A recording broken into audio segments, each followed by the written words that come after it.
A ti, el alfa y el omega. Nuevamente, bienvenidos al estudio de la Palabra de Dios a través de la Escuela Sabática. Y esta semana estaremos estudiando la definición del pacto y también los pactos que podemos encontrar a través de la Escritura. En primer lugar, la palabra pacto proviene de un término hebreo que es berit. No se conoce exactamente el origen o la raíz de esta palabra.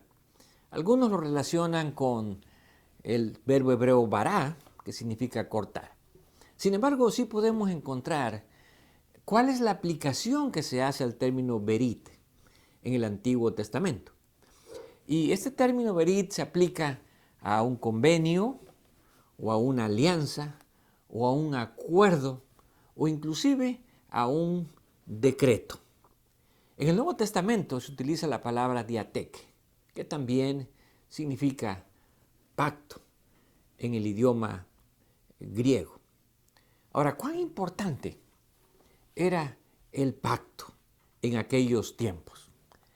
En el libro de Gálatas capítulo 3, versículo 15, Pablo establece lo siguiente: hermanos, hablo en términos humanos.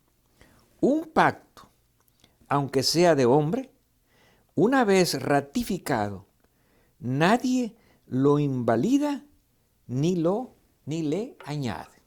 Aquí encontramos cómo Pablo pone el carácter del pacto, de tal manera que cuando un pacto se ratifica, dice él, ya nadie le puede agregar. Por lo tanto, Pablo habla de la seriedad que tenían los pactos en aquellos tiempos. Ahora, de este mismo término, nosotros encontramos que la Escritura se divide en dos partes. Lo que llamamos el Antiguo Testamento, que realmente es el Antiguo Pacto, y lo que llamamos el Nuevo Testamento, que es el Nuevo Pacto. Ahora, ¿por qué se le llama a la parte del Antiguo Testamento el Antiguo Pacto? Bueno, porque generalmente se entendía que la parte del Antiguo Testamento se refería al pacto que Dios hizo con su pueblo en el monte Sinaí. En otras palabras, el Antiguo Pacto, de acuerdo a la perspectiva cristiana, era el pacto que Dios hizo con Israel. Y en el Nuevo Testamento, Nuevo Pacto, los cristianos lo ven como el pacto que Dios establece ahora con su iglesia. Así que Antiguo Pacto o Antiguo Testamento es el pacto de Dios con su pueblo Israel. Y Nuevo Pacto, Nuevo Testamento es el pacto de Dios con su iglesia. Ahora, el pacto, de acuerdo a lo que nosotros encontramos en la Escritura, tiene que ver con un aspecto muy importante, que es la salvación o la redención. En otras palabras, pacto en términos bíblicos siempre tiene que ver con salvar. Y cuando vamos al Antiguo Testamento encontramos que la primera vez que se menciona el término berit, que es pacto, es con relación al diluvio.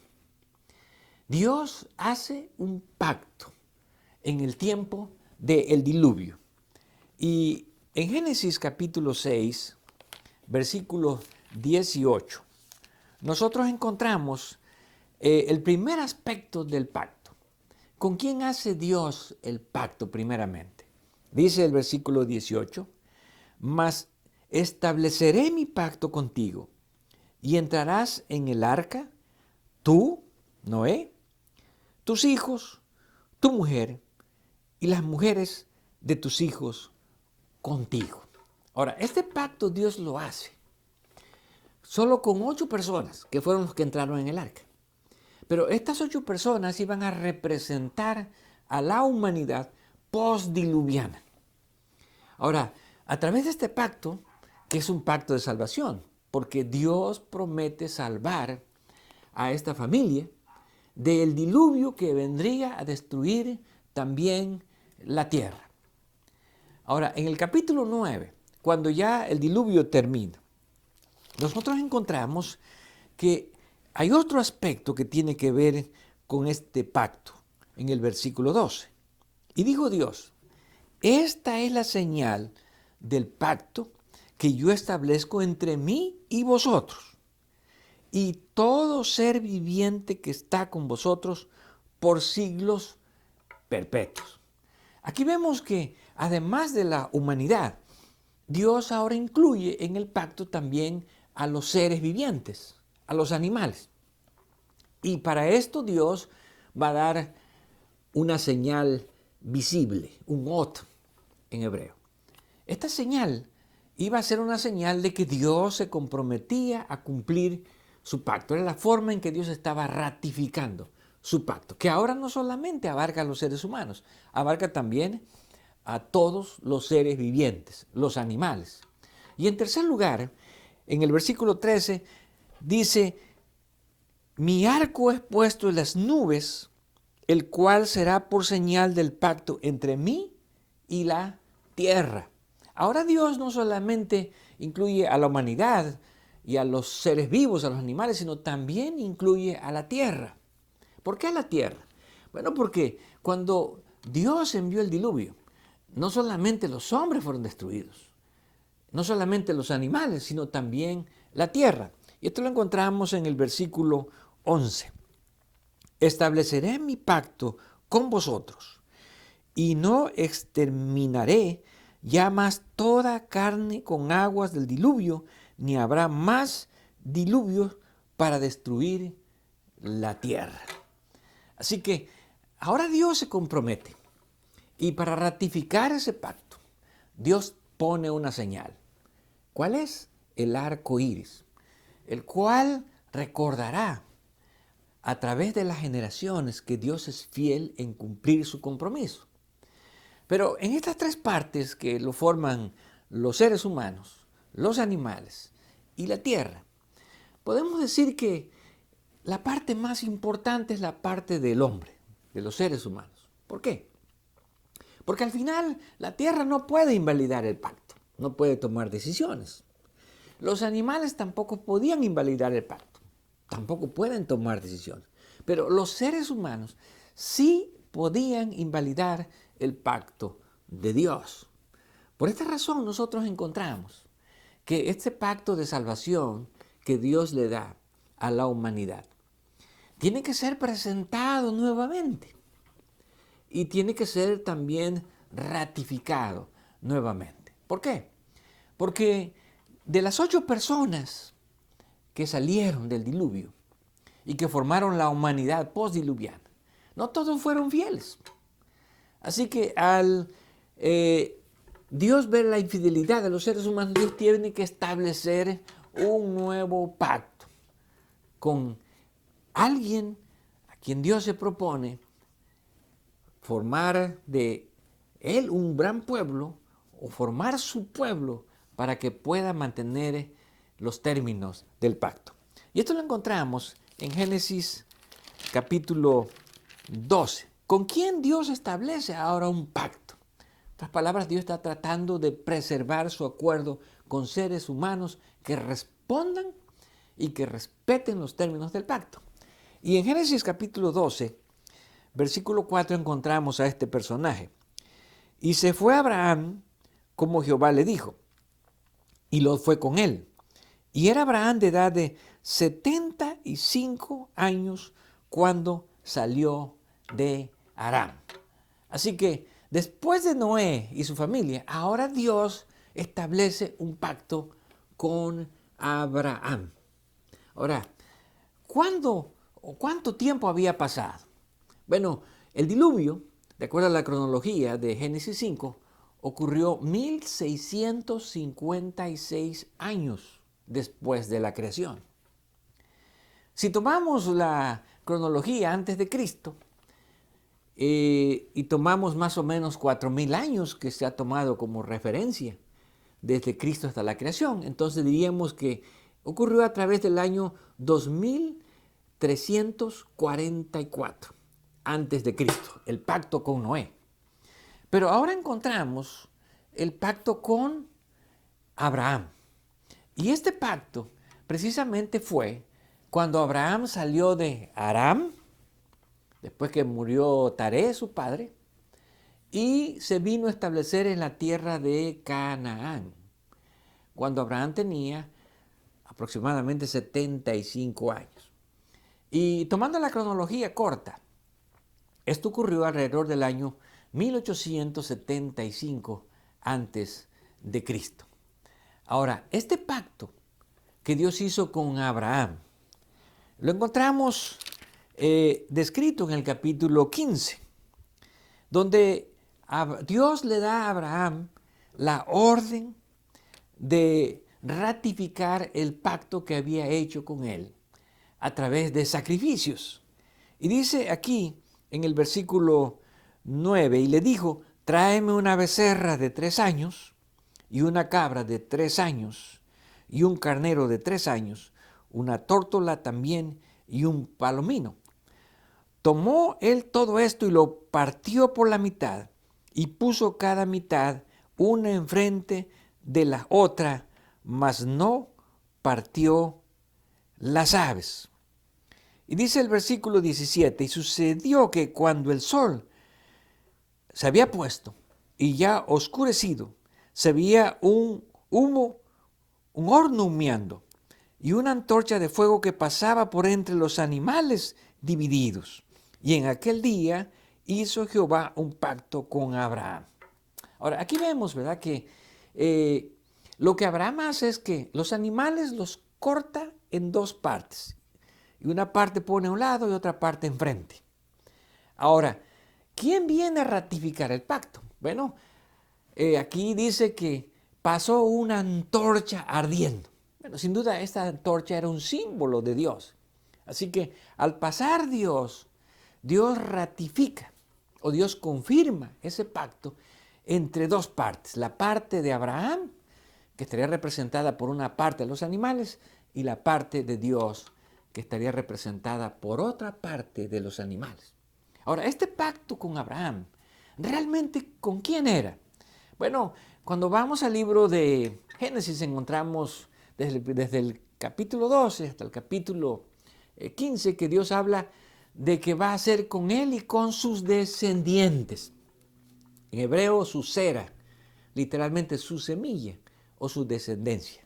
Pero cuando vamos al libro de Gálatas, al capítulo 3, al versículo 16, Pablo explica lo siguiente sobre el pacto que Dios hizo con Abraham y específicamente a quién apuntaba, a quién se refería.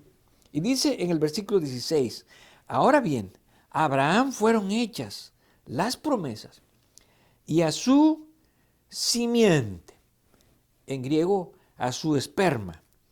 No dice, y a las simientes como se hablase de muchos, sino como de uno, y a tu simiente, la cual es Cristo. Ahora, Pablo habla aquí de que las promesas de Dios en el pacto que vino a ratificar con Abraham allá en Génesis 15. Pablo dice, ese pacto, aunque se le dijo a Abraham que va a ser a tu descendencia, o a tu cera en hebreo, que es semilla, Pablo dice, no es realmente que esté hablando de muchos. No se debe entender como un plural. Se debe de entender como un singular. A tu simiente. Y Pablo explica que esa simiente que recibe las promesas o a través de quien se reciben las promesas del pacto es Cristo. Ahora, ¿por qué Pablo presenta a Cristo como el único medio para recibir las promesas del pacto? A Él se hicieron las promesas para que a través de Él el pueblo de Dios pueda recibirlas. Bueno, porque cuando nosotros vemos el aspecto de la salvación, tanto en el Antiguo como en el Nuevo Testamento, todo gira en torno a Cristo. El centro de la salvación es Jesús. El centro de la redención es Jesús. Por lo tanto, nada puede existir relacionado con la salvación si no es a través de Jesús. Por eso Pablo dice que es no a sus simientes, sino a su simiente, la cual es Cristo. Ahora, Pablo relaciona este pacto de Abraham con el pacto de el Sinaí. Y podemos decir que Pablo dice que realmente este pacto viene a ser el mismo. Y lo encontramos en el versículo 17. Esto pues digo, el pacto previamente ratificado por Dios para con Cristo. Y aquí sabemos que cuando dice para con Cristo se refiere al pacto de Abraham. Y luego seguimos leyendo. La ley que vino 430 años después, y aquí está hablando Pablo del año del Sinaí, que lo ubicaríamos en el año 1445, no lo abroga para invalidar la promesa. Ahora, Pablo dice que ese pacto dado a Abraham se relaciona con el pacto dado en el monte Sinaí, y que fue un pacto que Pablo dice que ocurrió 430 años después que fue ratificado con Abraham. Ahora Dios lo da nuevamente al Sinaí, en el Sinaí. Y Dios lo da ahora al pueblo de Israel, quienes serían los portadores del pacto.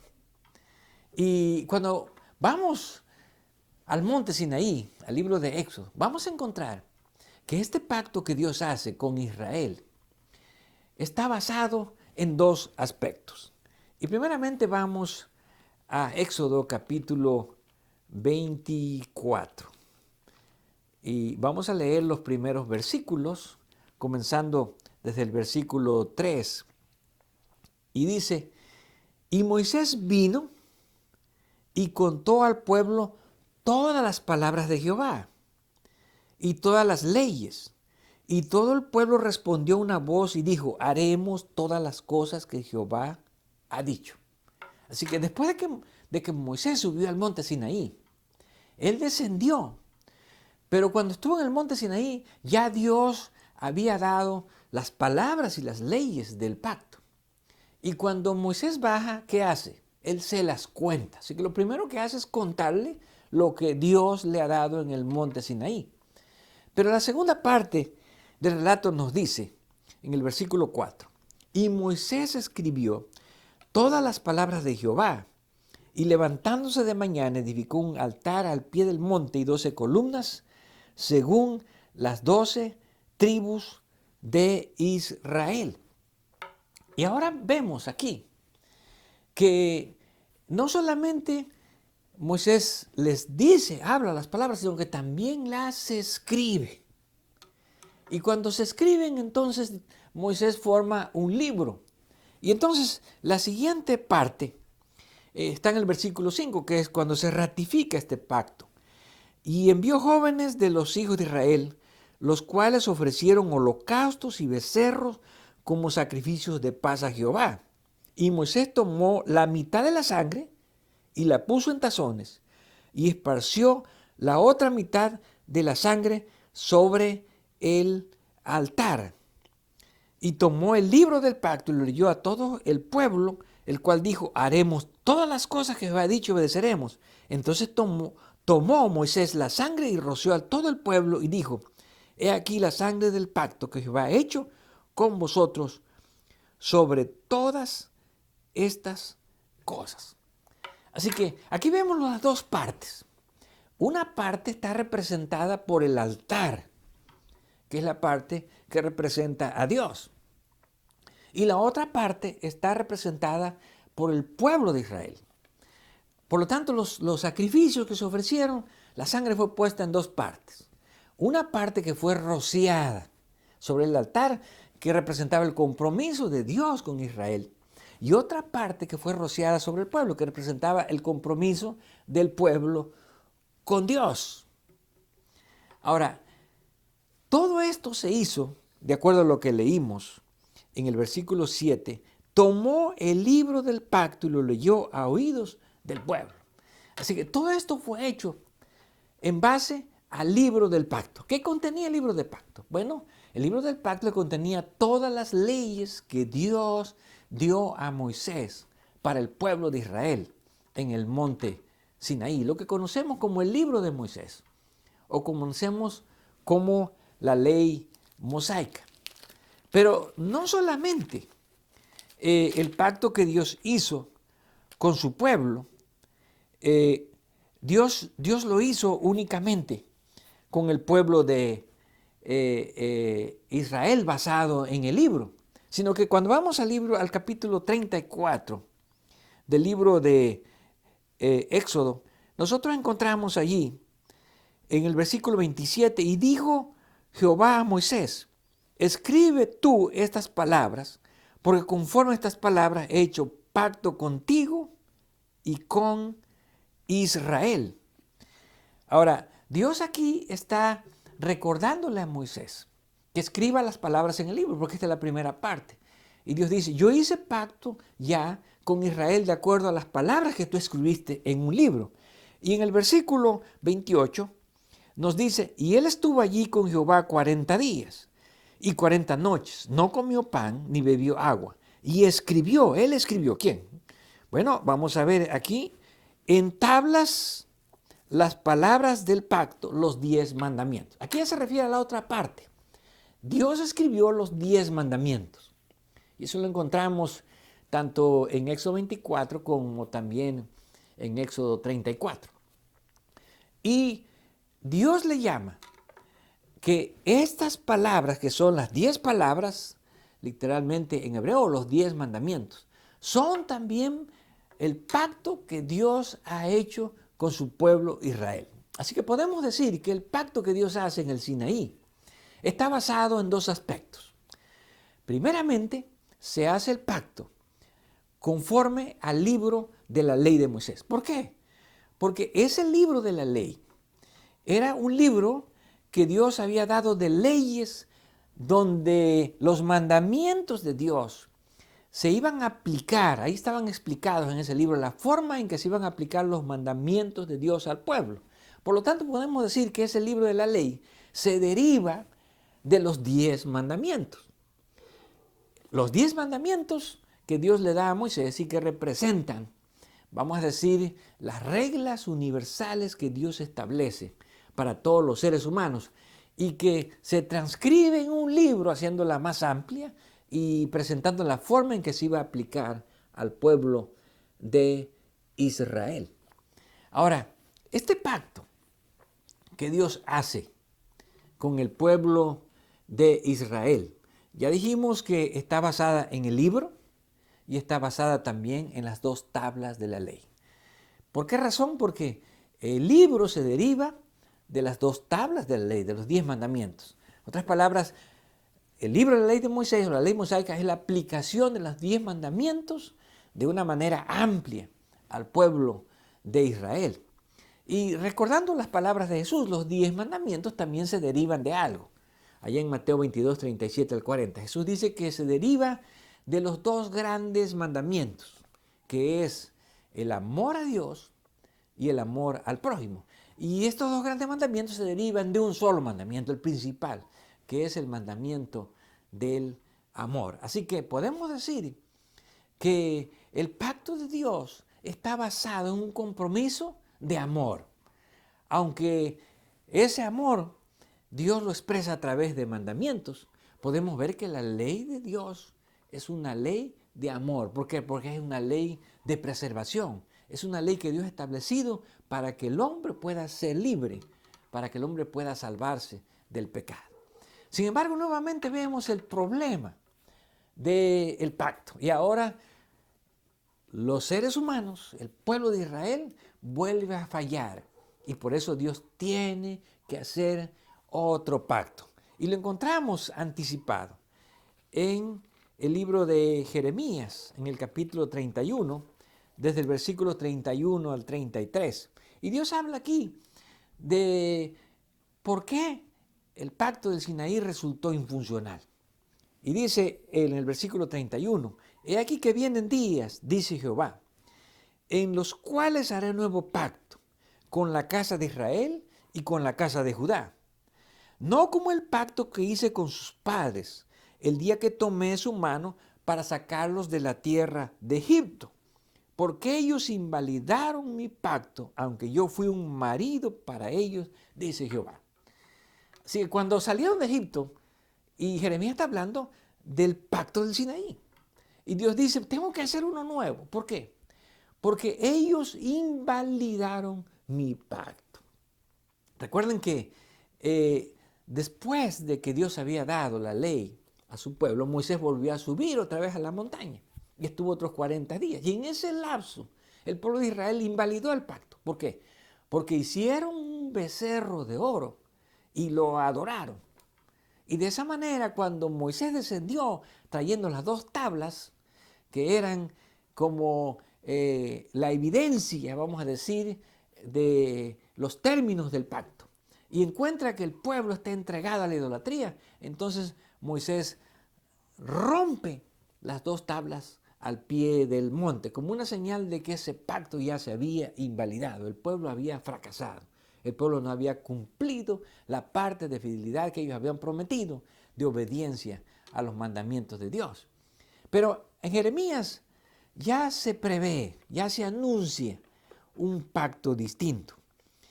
Y dice el versículo 33, pero este es el pacto que haré con la casa de Israel después de aquellos días, dice Jehová. Daré mi ley en su mente y las escribiré en su corazón, y yo seré a ellos por Dios y ellos me serán por pueblo. Así que aquí encontramos que ahora Dios habla de un pacto y agrega el término nuevo, un Berit Hadash, un pacto nuevo. Ahora, ¿por qué es nuevo? No porque realmente sea diferente al pacto que Dios quiso establecer desde el principio con la humanidad, al pacto de salvación, sino es nuevo en el sentido de que Dios tiene que ratificar ese pacto que había hecho con el pueblo de Israel y que ya lo había confirmado en el Sinaí, pero que fracasó.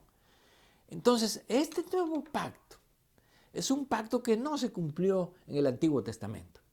Por eso dice, vienen días. Quiere decir, en un futuro, Dios va a establecer un nuevo pacto. Ahora, ¿cómo se cumple este pacto y cómo se ratifica este pacto? Y vamos ahora al libro al Evangelio de Mateo, al capítulo 26, y vamos a leer el versículo 27 y 28. ¿Quién viene a ratificar este nuevo pacto? ¿Cuándo comienza el tiempo de este nuevo pacto y de qué manera? Dice Mateo 26, 27. Y mientras comían, tomó Jesús el pan y bendijo y lo partió y dijo a sus discípulos, tomad, comed, este es mi cuerpo. Y tomando la copa, habiendo dado gracias, diciendo, bebed de ella todos, porque esta es mi sangre del nuevo pacto, que por muchos es derramada para remisión de los pecados. Así que, ¿quién viene ahora a ratificar el nuevo pacto? El nuevo pacto viene a ratificarlo Jesús. ¿Cómo lo hace?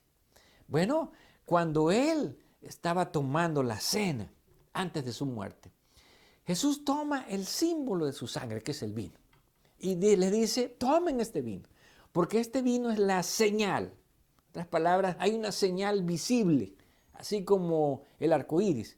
Y ahora la señal visible, ¿cuál es? Lo que representa este vino. Jesús dice, es mi sangre, la sangre del nuevo pacto. Lo cual significa que este nuevo pacto es ratificado ahora, pero ya no lo ratifican los hombres, ahora lo ratifica Jesús. ¿Por qué? Porque en el nuevo pacto es Dios el que se compromete a la obediencia. Ahora el que se compromete a que los hombres van a obedecer es Dios mismo.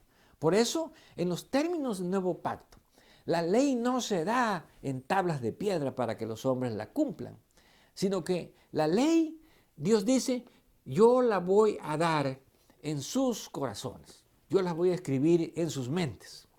¿Para qué? Para que ellos puedan cumplirlas, para que la ley pueda estar en su mente, en sus pensamientos, en su corazón. Así que podemos decir que ahora el compromiso en este nuevo pacto de la obediencia no lo hacemos nosotros, comprometiéndonos con Dios. Y ahora es Dios el que dice, yo me comprometo a que van a cumplir el nuevo pacto todos aquellos que acepten la sangre del nuevo pacto. Yo voy a poner la ley en sus corazones y yo mismo las voy a escribir con mi espíritu en tablas no de piedra, sino en tablas de sangre del corazón. Qué hermosa promesa la del nuevo pacto. Ahora no necesitamos pensar en que yo tengo que obedecer para poder tener esas promesas de la salvación. No, Dios dice, lo único que tú tienes que hacer es aceptar el nuevo pacto, que significa aceptar la sangre de Jesús, que es la sangre que nos vino a redimir del pecado. Y cuando tú aceptas esa sangre de Jesús, ese nuevo pacto, entonces Dios dice, yo voy a mandar a mi espíritu, tú tienes que recibir mi espíritu, tenemos que nosotros permitir que el Espíritu Santo venga a nuestra vida y el Espíritu Santo cambie nuestros pensamientos, cambie nuestro corazón. Y al cambiar nuestro corazón y nuestros pensamientos, entonces nosotros podremos vivir en armonía con la ley de Dios. No porque la vamos a poder cumplir perfectamente, no, por eso no somos nosotros los que nos comprometemos, sino porque a través de la obediencia de Jesús, a través de la obediencia que Jesús hizo de la ley, esa justicia se cumple en nosotros y también las promesas del nuevo pacto. Que esta sangre de Jesús venga a cubrir mis pecados, como Jesús lo presenta aquí, para remisión, para redención del mundo. Que esta sangre de Jesús me venga a dar esa promesa de seguridad de la salvación cuando yo acepto el nuevo pacto y que el Espíritu de Dios pueda estar en mi mente y en mi corazón para que yo, como dice Pablo en Romanos 7, me pueda deleitar en la ley de Dios y de esa manera la sangre del pacto pueda darme la salvación que Cristo nos ha prometido, que esa salvación pueda estar en nosotros y que a través de esa salvación podamos algún día encontrarnos con el autor del nuevo pacto, que es Cristo Jesús.